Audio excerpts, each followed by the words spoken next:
오늘 말씀은 갈라디아서 4장 8절에서 31절까지의 말씀입니다.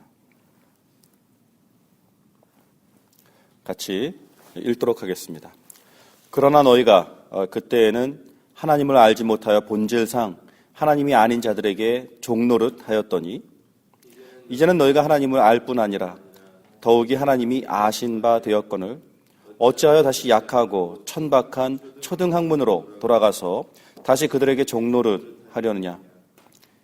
너희가 날과 달과 절기와 해를 삼가 지키니 내가 너희를 위하여 수고한 것이 헛될까 두려워하노라. 형제들아, 내가 너희와 같이 되었은즉 너희도 나와 같이 되기를 구하노라. 너희가 내게 해롭게 하지 아니하였느니라. 내가 처음에 육체의 약함으로 말미암아 너희에게 복음을 전한 것을 너희가 아는 바라. 너희를 시험하는 것이 내 육체에 있으되 이것을 너희가 업신 여기지도 아니하며 버리지도 아니하고 오직 나를 하나님의 천사와 같이 또는 그리스도 예수와 같이 영접하였도다. 너희의 복이 지금 어디 있느냐?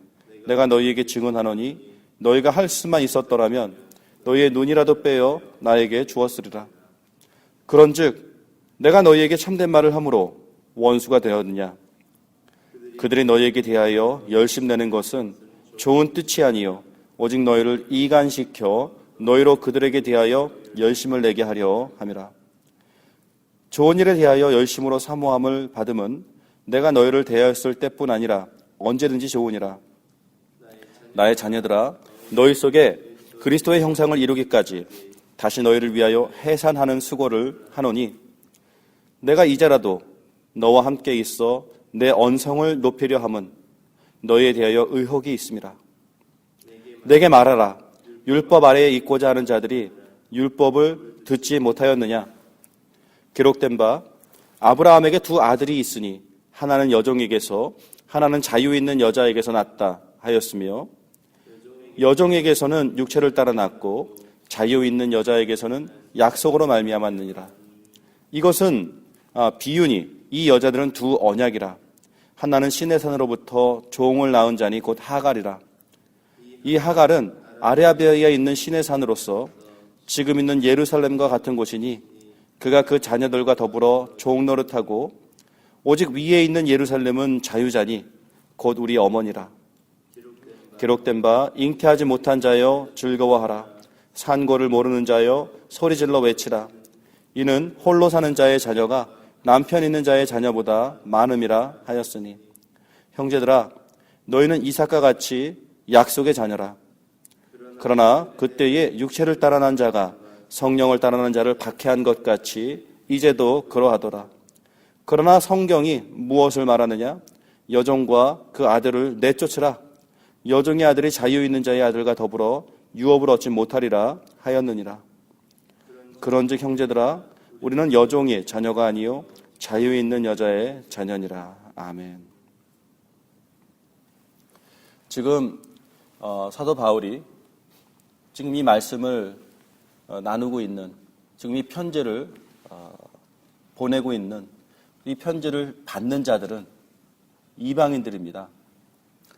갈라디아라는 유대 땅이 아닌 지금 이방인의 땅에, 이 갈라디아라는 지역은 또 사실상 굉장히 넓은 지역이고 이곳에 지금 여러 교회들에게 이 편지를 쓰고 있는 상황입니다. 이 말씀을 드리는 이유는 지금 이방인을 대상으로 편지를 쓰고 있고, 이 말은 곧 이 이방인들은 이 유대교에 대해서 익숙하지 않은 사람들입니다. 사도 바울의 전도로 말미암아 복음을 전해 듣게 되고 예수 그리스도를 믿음으로 고백하게 된, 그래서 주 안에서 성도가 된 자들에게는 분명하지만 그렇다고 해서 구약 성경을 통달하거나 유대교의 전통을 아주 잘 지금 익힌 자들이 아니다라는 것입니다.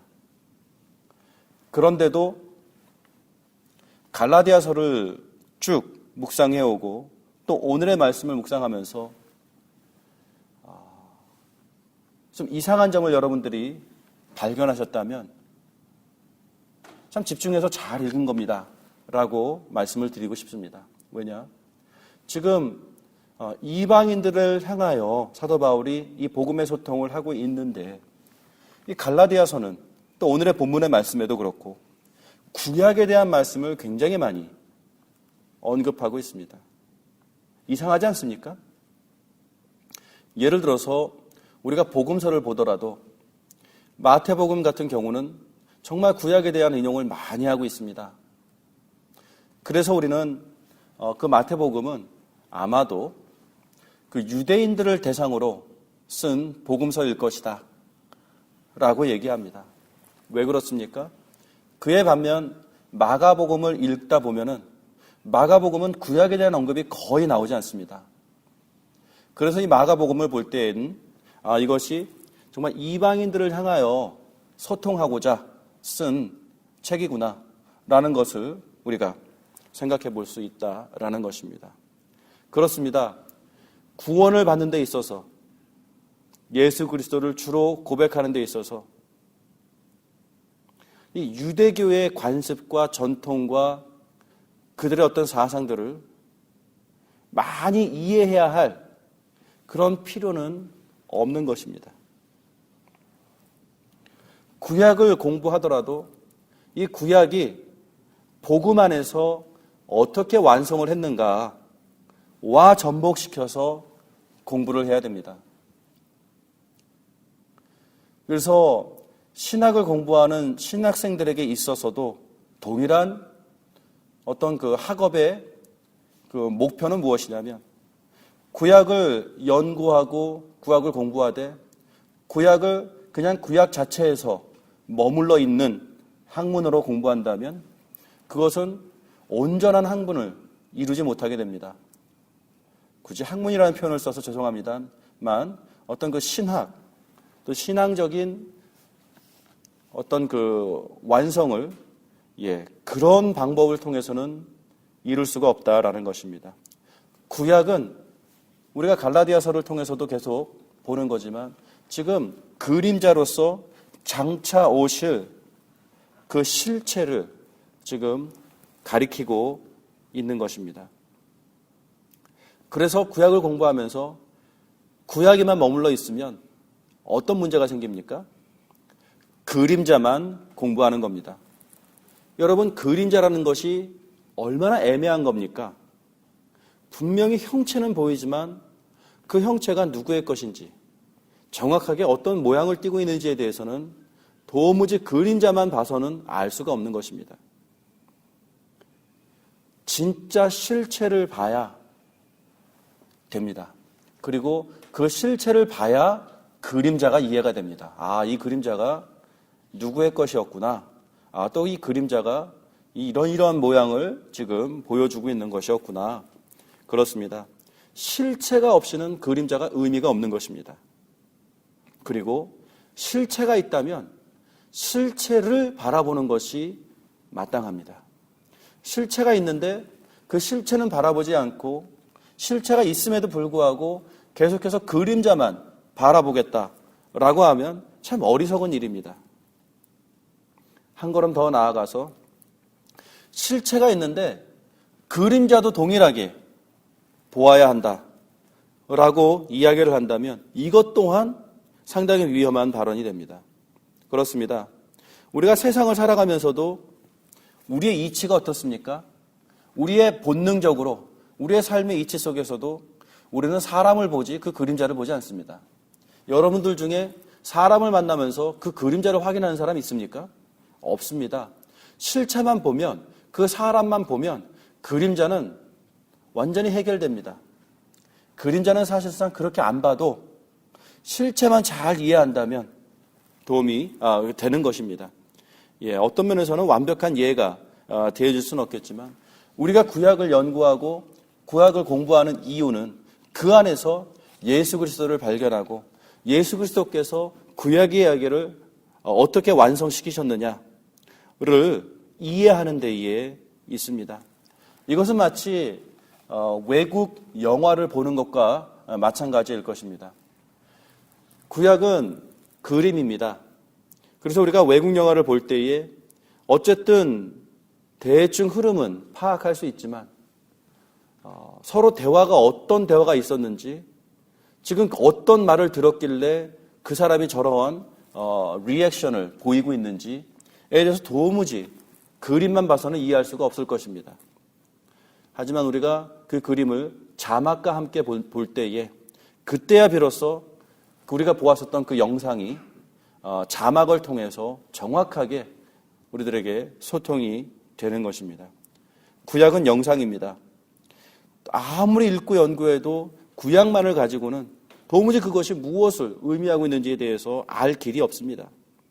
그러나 신약, 마치 자막의 기능을 하듯 예수 그리스도의 그 복음을 우리가 읽게 될 때에 그제서야 비로소 구약 성경이 어떠한 의미를 가지고 어떠한 기능들을 했었는지에 대해서 그제야 비로소 우리는 이해할 수 있게 되는 것입니다. 그래서 로마서의 말씀을 보게 되면 로마서 15장 4절, 5절의 말씀을 보게 되면 무엇이든지 전에 기록된 바는 우리의 교훈을 위하여 기록된 것이니 우리로 하여금 인내로 또는 성경의 위로로 소망을 가지게 함이니라. 이제 인내와 위로의 하나님이 너희로 예수 그리스도를 본받아 서로 뜻이 같게 하여 주사 한 마음과 한 입으로 하나님 곧 우리 주 예수 그리스도의 아버지께 영광을 돌리게 하려 하노라. 4절 무엇이든지 전에 기록된 바, 그렇습니다. 구약 성경에 기록된 모든 것들은 필요 없는 것이 아니라 우리의 교훈을 위하여 기록된 것이라고 얘기하고 있습니다. 맞습니다. 우리가 구약 성경을 무시할 수가 없습니다. 구약 성경을 연구해야 됩니다. 공부해야 됩니다. 묵상해야 합니다. 그런데 그 목적이 무엇입니까? 우리의 교훈을 위하여 기록된 것인데 우리로 하여금 인내로 또는 성경의 위로로 소망을 가지게 함이니라. 앞을 바라보게끔 하는 그 구약의 약속들을 보면서 그 약속 때문에 그 약속 안에서 발견이 되어지는 소망, 또 그 소망이 있기 때문에 포기하지 않고 오래 참아야 되고 인내하며 견딜 수 있도록 해주는 그 기능을 하고 있는, 그래서 4절에 우리로 하여금 인내로 또는 성경의 위로로 소망을 가지게 하려 함이니라. 왜요? 그 실체를 바라보게끔 하는, 그 실체를 기다리게끔 하는 그 기능을 하고 있기 때문에 그렇습니다. 그러나 그 실체가 왔을 때에는, 그렇죠, 완성이 되지 않습니까? 소망의 그 핵심, 소망의 그 본질이 임하게 될 때에 전에 기록된 모든 것들이 그제서야 비로소 완성을 이루게 되는 것입니다. 그렇습니다. 그래서 오늘의 말씀을 우리가 읽을 때에도 우리가 발견하게 되는 것이 무엇이냐면 10절 너희가 날과 달과 절기와 해를 삼가 지키니. 야, 깜짝 놀랄 만한 사실을 우리가 여기서 발견합니다. 유대로부터 가만히 들어온 자들이 있습니다. 사도 바울이 복음을 전한 이후에 그 이방 성도에게 찾아가서 사도 바울이 전한 복음이 충분한 것이 아니다. 그것과 더불어 구약도 율법도 지켜야 될 것이다 라고 요구했었던 그들의 요구가 어느 정도까지였을까? 이방인들에게 유대인들이 지키는 날과 달과 절기와 그 해를 지키도록 했다라는 것입니다. 구약 성경에 나오는 유대인들이 지켜야 되는 초막절, 무슨 절, 또 그 절에 따르는 어떤 의무와 규범들, 이런 것들을 일일이 가르쳐서 지금 이방인들이 그것을 열심히 지키고 있는 모습을 보게 됩니다. 우리는 그동안 사도 바울이 왜 이렇게 흥분을 할까? 사도 바울이 지금 사도 바울이 전한 복음 외에 추가로 된 다른 내용을 전하는 자들은 저주를 받을지어다. 저주를 받을지어다. 이렇게까지 격양된 어떤 톤으로 그렇게 호소했었던 그 이유가 무엇일까? 사도 바울이 너무 과하게 지금 리액션을 보이고 있는 것은 아닐까라는 생각을 하게 됐을 수도 있지 않았었을까 싶습니다. 그러나 오늘 말씀을 읽으면서 지금 갈라디아 교회의 상황이 어느 정도까지 심각한 상황인가에 대해서 우리는 확인하게 될 때에 사도 바울이 지금 흥분하지 않을 수가 없겠구나. 흥분하지 않을 수가 없겠구나. 왜 흥분하지 않을 수가 없습니까? 우리가 지금 그 갈라디아서를 묵상하기 이전에 골로새서를 묵상하지 않았었습니까? 그 안에 어떤 말씀이 있습니까? 2장에 갈라디아서 2장에 예수 그리스도의 십자가로 말미암아 어떠한 결과를 우리들에게 주셨는지 14절서부터 2장 14절서부터 우리를 거스르고 분리하게 하는 법조문으로 쓴 증서를 지우시고 제하여 버리사 십자가에 못 박으시고 통치자들과 권세들을 무력화하여 드러내어 구경거리로 삼으시고 십자가로 그들을 이기셨느니라. 그러므로 16절입니다. 먹고 마시는 것과 절기나 초하루나 여기에는 심지어 안식일을 이유로 누구든지 너희를 비판하지 못하게 하라. 이것들은 장래일의 그림자이나 몸은 그리스도의 것이니라. 어느 누구도 너희들에게 성도들에게 먹고 마시는 것, 유대교가 얼마나 그것이 엄격합니까? 어떤 것들은 먹으면 안 되고 이런 것들은 이것들만 먹어야 되며 이런 절기는 어떻게 지켜야 되고 초하루나 여기 심지어는 안식일 10계명에도 이 안식일을 지키지 않는 자는 돌로 쳐서 죽이라고 했으니 얼마나 중요한 것입니까? 이런 모든 규칙들을 골로새의 성도들에게도 지금 가만히 들어온 자들이 열심히 지금 지키라고 강요했었던 것이고 오늘 골로새서 본문의 말씀을 보게 되니까 골로새에 있는 갈라디아서를 보게 되니까 갈라디아 지방에 있는 교회의 성도들에게도 지금 유대로부터 가만히 들어온 자들이 역시 이런 것들을 지금 열심히 지키도록 강요했었던 것을 보게 됩니다. 그런데 사도 바울이 골로새서 2장 17절에 이것들은 장래일의 그림자이나 몸은 그리스도의 것이니라. 이 모든 것이 그림자인데 그림자를 이유로 너희들을 강요하고 너희들을 판단하고 너희들을 비판하게 하는 것, 그것을 금해라, 허락하지 마라 라고 아주 분명하게 이야기해주고 있는 것입니다. 왜냐? 그것들은 장래일의 그림자이나 몸은, 실체는 그리스도의 것이니라. 그리스도라는 몸이 우리들 안에 있는데, 그리스도라는 그 실체가 우리들 안에 있는데 왜 그 그림자를 계속해서 강요하고 있는 것이냐. 그래서 사도 바울은 이렇게까지 얘기하는 것입니다. 누구든지 그 실체를 만난 자들에게 그 실체보다는 그 그림자를 바라보도록, 그 그림자에게, 그렇죠, 실체로부터의 그 시선을 그림자에게로 향하게 하는 그 모든 것들은 사도 바울의 언어에 저주를 받을지어다 라고 강하게 표현하는 이런 모습들을 우리가 여기서 보게 됩니다. 그렇습니다. 유대인들이 아닌 이방인들은 어쨌든 약속 바깥의 사람들입니다. 하나님을 알지 못했던 자들입니다. 그래서 8절에 본질상 하나님이 아닌 자들에게 종노릇 하였었던 자들입니다. 그러나 이제는 너희가 하나님을 알 뿐 아니라 9절 더욱이 하나님이 아신 바 되었거늘. 무슨 말입니까? 이 상호 간에, 그렇죠? 너희들도 하나님을 알고 하나님께서도 너희를 잘 알지 않느냐? 하나님께서 너희를 자녀 삼아 주시지 않았느냐? 너희가 하나님을 아버지라고 부르느냐? 그 말은 무슨 의미입니까? 하나님께서 너희를 나의 아들이다, 나의 딸이다 라고 부르는 것과 동일한 것 아니겠습니까?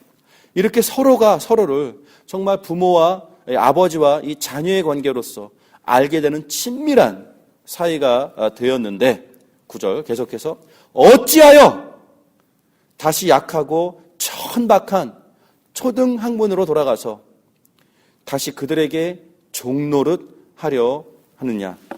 초등학문, 우리가 초등교사에 대해서 배우지 않았습니까? 아직 성년이 되지 않은 주인의 아들은 노예와 같은 신분입니다. 노예와만도 못한 신분으로서 대우를 받습니다. 참 이상하죠? 그때 당시의 문화가 그랬었습니다. 주인의 자녀일지라도 성인이 되기 전까지는 노예와 동등한 신분, 또 노예 중에 한 사람을 선택해서 교사의 역할로 그 주인의 아들을 가르칠 때에는 그 교사보다 더 못한 자리에 놓이게 된 그러한 상황입니다. 그것을 이야기하고 있습니다. 그 사람의 대우, 주인의 아들의 그 신분의 대우를 받지 못했었던 그 예전에, 그 어렸을 때에 그것을 기억하라고 사도 바울이 이야기했었던 것처럼 그 초등교사에 대한 예를 들었을 때의 말입니다. 여기서도 다시 한번 어찌하여 다시 약하고 천박한 초등학문으로 돌아가서 다시 그들에게 종노릇 하려느냐. 이 말은 무엇입니까? 성년이 되었습니다. 그래서 아버지가 입혀주는 토고라는 옷을 입었습니다. 이제는 당당히 상속자입니다. 우리가 토요일날 묵상하지 않았습니까? 상속자가 얼마나 대단한 어떤 그 권위를 갖고 있고 권리를 갖고 있습니까? 그런데 상속자가 된 자에게 너 다시 그 옷 벗고 종으로 돌아가. 너는 성년이지만 이제 그 성년을 의미하는, 상속자를 의미하는 그 옷을 벗고 노예로 돌아가 라고 한다면 어느 상속자가 기꺼이 노예로 돌아가겠습니까? 어느 주인의 아들이 기꺼이 그 당당한 그 옷을 스스로 그냥 벗어버리고 종으로 돌아가겠습니까?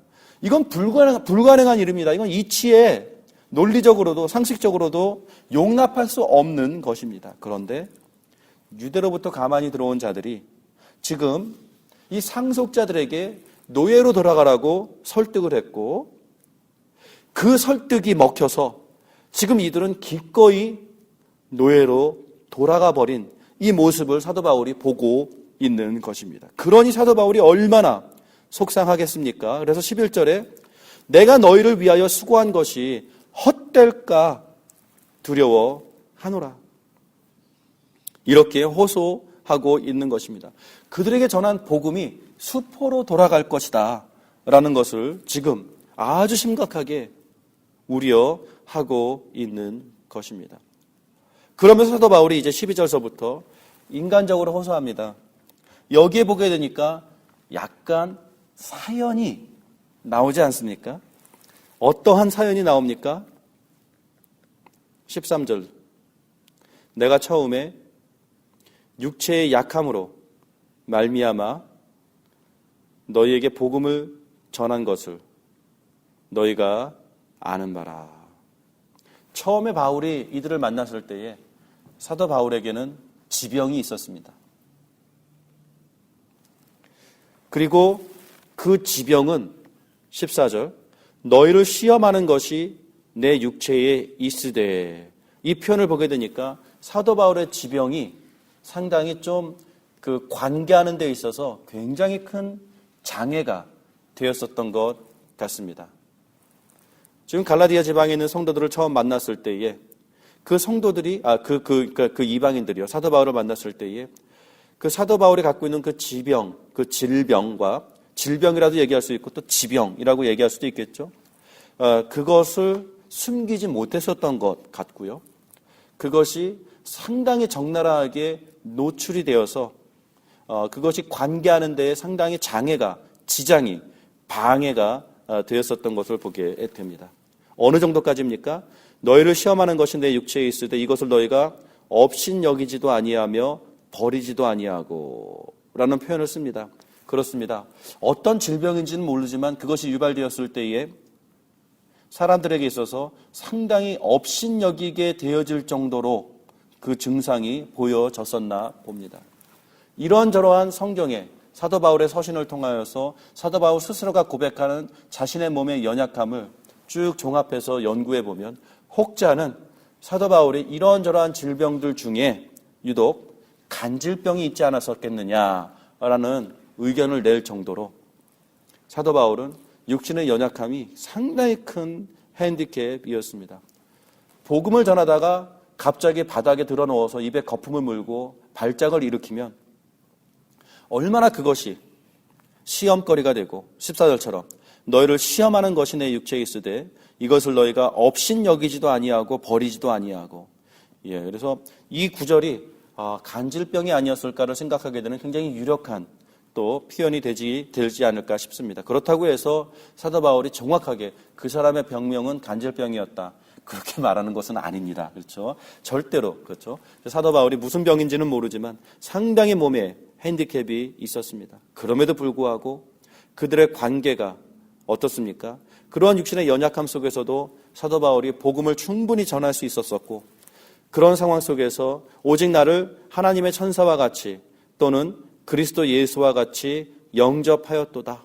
이렇게 그들이 사도 바울을 극진히 정말 사랑하고 대접하고 정말 포용했었던 서로 하나가 되었었던 그런 아름다운 애틋한 추억이 이들 안에 있습니다. 15절 너희의 복이 지금 어디에 있느냐.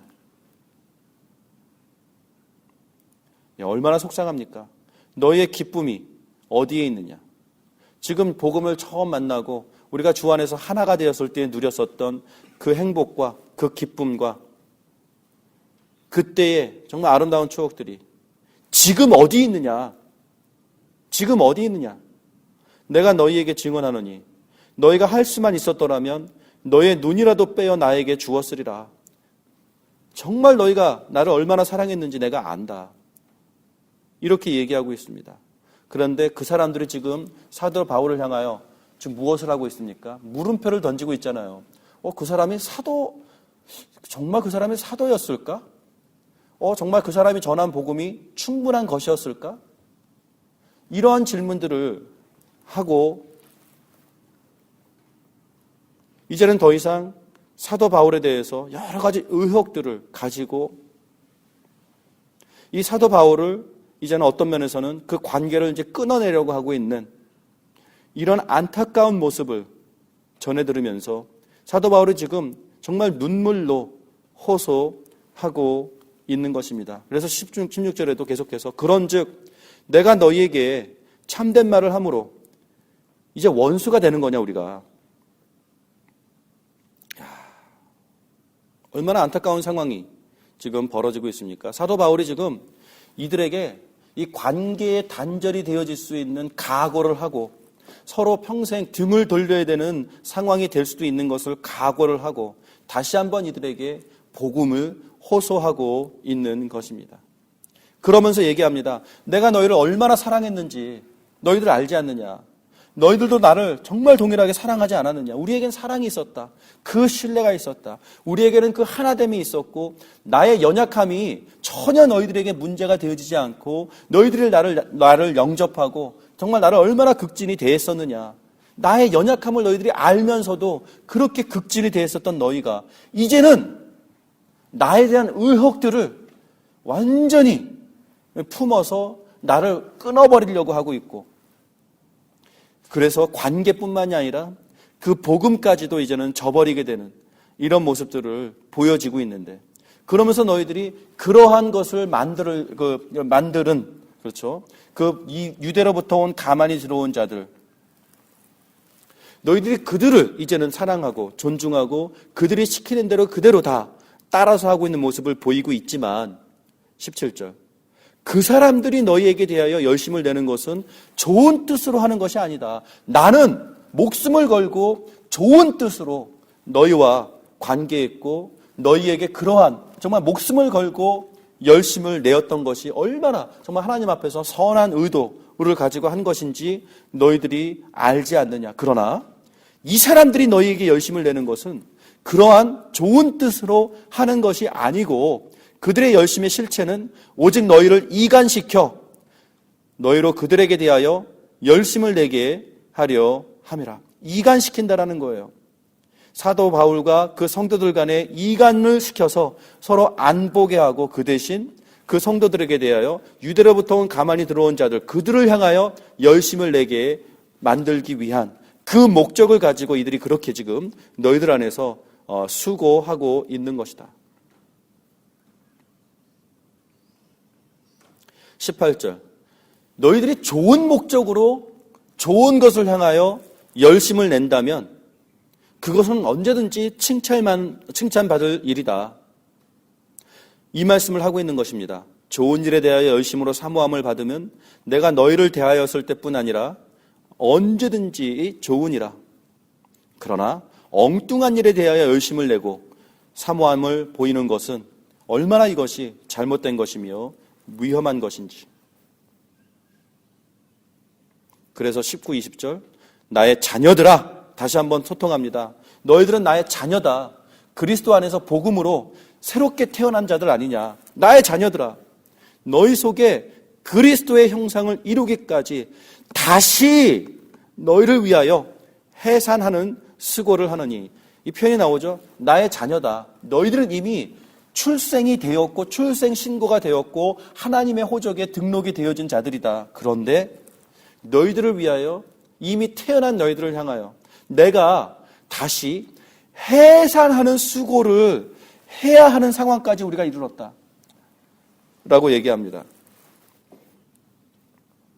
얼마나 다급한 상황입니까? 그러면서 20절에 내가 이제라도 너희와 함께 있어 내 언성을 높이려 함은 너희에 대하여 의혹이 있음이라. 예, 사도 바울이 여기서 어떤 표현까지 씁니까? 그렇습니다. 우리가 여태까지 받은 그 뉘앙스가 맞습니다. 갈라디아서의 그 내용의 그 감성은 굉장히 격앙되었었던 것임이 다시 한번 확인이 되죠. 20절에 내가 지금 언성을 높이고 있다. 예, 그렇습니다. 글로서 표현했지만 1장, 2장, 3장, 4장 정말 바울이 얼마나 지금 분노하고 있고 얼마나 지금 열정적으로 지금 그들에게 꾸짖고 있으며 그들에게 호소하고 있는지를 다시 한번 분명하게 사도 바울 스스로가 내가 지금 언성을 높이고 있다라고 이야기해 줄 정도로 정말 엄청난 일들을 다시 이제 고쳐내기 위하여 사도 바울이 수고하고 있는 모습을 보게 됩니다. 오늘은 이렇게 시간 관계상 지금 하갈과 사라 또 그의 자녀 이스마엘과 이삭, 이 상징하는 어떤 그 복음 안에서의 이 사도 바울이 풀어내는 이 상징적인 의미에 대해서 자세하게 생각해 볼 수 있는 시간은 이제 없는 것 같습니다. 그러나 오늘 지금까지의 묵상한 말씀만을 비추어 보았을 때에도 여러분 우리 안에 우리가 정말로 고민해야 되는 이슈들이 얼마나 많은지를 다시 한번 생각해 보게 됩니다. 우리가 복음 안에 서 있습니까? 정말로 복음 안에 온전히 거하고 있습니까? 그렇다 함은 우리가 정말로 조심해야 될 것, 용납하지 말아야 될 것, 절대로 우리 안에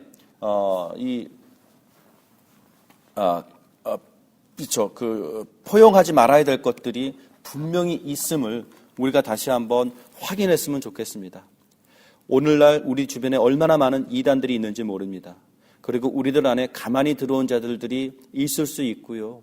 그 다음에 성도라고 할지라도 사실 신앙 교육에 있어서 어디서 그런 것들을 배워왔는지 좀 이상하다 싶은 그런 것들을 나누는 자들이 있을 수 있습니다. 그랬을 때 우리가 관계를 끊어낼 수는 없겠지만 그것을 들어야 되는 성도들의 입장에서는 정말 그런 표현과 그런 의견과 그런 어떤 언어들이 복음 안에서 정당한 것인가, 건강한 것인가, 이것만큼은 우리들이 분별해야 됩니다. 언어가 다르다고 해서, 신앙적인 배경이 다르다고 해서 복음까지 다르게 되어지는 표현을 할 때에 그것마저도 용납해서는 안 될 것입니다. 얼마나 지혜가 필요합니까? 관계가 굉장히 어려워질 수도 있지만 정말 우리가 사랑 안에서 서로에게 사랑의 공동체 안에서 서로 용납하고 하나가 되어가는 그 수고를 분명히 해야 하지만 그와 동시에 신앙과 복음에 대하여 엉뚱한 표현으로 일삼는 사람을 향하여서는 정말 우리가 조심스럽게 복음을 온전히 세우기 위하여 관계를 어떻게 맺어야 되는가 정말 지혜가 필요합니다. 그러나 정말 지혜가 필요하다 함은 무조건적으로 포용할 수만은 없는 이런 민감한 상황들이 언제든지 우리 교회 안에 서로의 관계 속에서 생겨날 수 있다라는 것입니다. 그러하기 때문에 더더욱 우리가 LG 모임이나 큐티 나눔이나 기타 등등 기도회나 신앙의 모임이 있을 때마다 다시 한번 성경을 펴고 성경의 말씀을 통하여 우리가 동의하고 있는 것이 이것인지 맞는지를 서로 확인하는 것이 굉장히 중요할 것입니다. 성경을 덮어놓고 성경을 열지 않고 그냥 서로의 신앙의 체험과 자기의 어떤 신앙의 체험을 속에서 자기만의 방식, 자기만의 노하우, 자기만의 비법, 성도들이 이런 것들을 나누다 보니까 자꾸 오해가 생기고 사람들이 자꾸 혼돈이 생기고 이 복음에 집중하지 못하고 그 사람이 갖고 있는 비법과 그 사람이 갖고 있는 어떤 노하우, 또 그 사람이 갖고 있는 신비한 체험, 여기에 마음을 빼앗겨 버려서 이런 일들이 우리 안에서 누누이 발생하지 않습니까? 그래서 정말 오늘의 말씀을 듣는 여러분들도 다시 한번 우리가 어떤 신앙의 나눔과 교제를 할 때에 얼마나 정말 성경을 열고 성경을 나누고 서로 안에서 이 성경을 확인해야 되는 어떤 면에서 이 작업이, 이 수고가 그렇습니다. 수고스럽지만 정말 우리가 포기하지 않고 해야 되는 이유가 바로 여기에 있습니다. 서로의 경험만 나누다 보면 정말 어느 순간에 우리가 어떻게 미끄러질지 아무도 모른다라는 것. 얼마나 위험한 상황들을 우리가 지금 용납하고 있는지에 대해서 다시 한번 고민해 봐야 할 것입니다. 말씀으로 돌아갑시다. 말씀 안에 굳건히 섭시다. 그리고 이 말씀을 나눕시다. 부끄러워하지 맙시다. 말씀을 나눌 때에 저 사람은 믿음이 없으니까, 저 사람은 관심도 없는데, 저 사람은 할 말도 없는데, 저 사람은 아무 말도 안 하고 있는데, 그러니 우리도 알아서 성경을 덮고 성경을 나누기보다는 그 사람도 이야기할 수 있는 것을, 그 사람도 충분히 공감하는 것들을, 저 사람이 좋아하는 것들을 우리도 나누자. 이러한 타협하는 마음 때문에 수개월이 지나도, 아니 수년이 지나도 큐티 나눔 시간에 큐티를 나누지 않고 세상 이야기들만을 하며 LG 모임 시간에도 역시 말씀을 나누기보다는 그냥 서로 안에 말이 되어지는 것, 말이 통하는 것, 그런 것들을 주제 삼아 그냥 이야기를 나누고 그냥 그걸로 그 모임을 마치게 된다면 한두 번은 그럴 수 있습니다. 가끔 그럴 수 있습니다. 그러나 우리들의 모습 속에서 지난 몇 년 동안 우리 큐티 모임이 매번 그랬다면, 지난 몇 년 동안 우리 LG 모임이 매번 그랬다면, 우리 자매 모임이, 우리 기도 모임이 매번 그랬다면 우리들 안에 분명히 문제가 있습니다. 라는 것은 인정해야 되지 않을까 싶습니다. 그래서 수고스럽더라도 다시 한번 우리 중에 우리가 모일 때마다 성경 말씀을 열고 그 말씀을 함께 읽으며 그 말씀을 함께 배워나가는 그러한 자세, 이것이 겸손이며 이것이 교회를 세워나가는 굉장히가 아니라 유일한, 너무나도 중요한 도구이며 방법이라는 사실들을 우리가 서로에게 다시 한번 일깨워질 수 있는 귀한 아침이 되기를 주님의 이름으로 축원합니다. 같이 기도하겠습니다.